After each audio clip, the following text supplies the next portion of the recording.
என்ன புது விஷயமா இருக்கு? அம்மா ஒரே பரபரப்பா பேசிட்டு இருக்காங்க போலீஸ். என்னடா ரெட்டலையை காணுமாமே? எது ரெட்டலையை காணுமா? ஹலோ அண்ணே, ரெட்டலையை காணாமாமே, கேள்விப்பட்டீங்களா?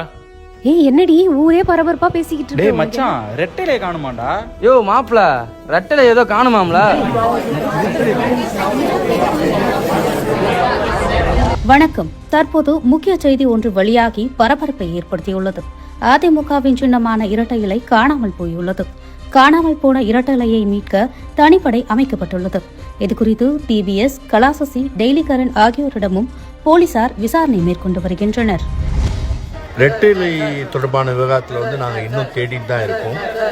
சார் கிடைக்குமா கிடைக்காதா? ஏதாவது தகவல் வந்தால் கண்டிப்பாக பிரஸுக்கு இன்ஃபார்ம் பண்ணுறோங்க. இரட்டைலையை எடுத்தவர்கள் தயவு செய்து திருப்பி கொடுத்து விடுங்கள். யாராவது மறைத்து வைத்திருந்தாலோ கண்டெடுத்தாலோ காவல்துறைக்கு தகவல் தெரிவிக்குமாறு கேட்டுக்கொள்கிறோம். இரட்டைலை குறித்து தகவல் தெரிவிப்பவர்களுக்கு தக்க சன்மானம் வழங்கப்படும். அதையும் எடுத்திருப்பான். எவன் எடுத்தானே தெரியல, ஆனால் காணாம போயிடுச்சு. அது மட்டும் உண்மை. எடுத்துட்டாங்களோ தொலைச்சிட்டாங்களா? அங்க பாரு எம்ஜிஆர் கையில ஏதோ சொல்ல வருது. காணாமல் போன இரட்டை இலை குறித்து முழு விவரங்களை பகிர்கிறார் நமது நிருபர் மாஸ் பிரேம்குமார்.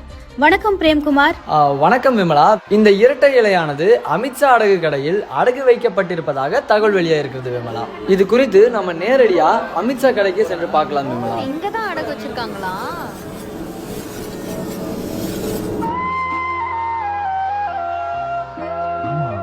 இந்த கடைக்கு போனது தான் பட்ட நாமந்தான். இரட்டை இலை காணாமல் போன வழக்கில் முக்கிய திருப்பு முனையாக காணாமல் போன இரட்டை இலையானது அமித்ஜி அடகு கடையில் கண்டுபிடிக்கப்பட்டுள்ளது. அமித்ஜி அடகு கடையில் வைக்கப்பட்ட எந்த பொருளும் இதுவரை மீட்கப்பட்டதில்லை என்பதுதான் வரலாறு சொல்லும் உண்மை. உண்மை செய்திகளுக்காக களத்திலிருந்து மாஸ் பிரேம்குமார்.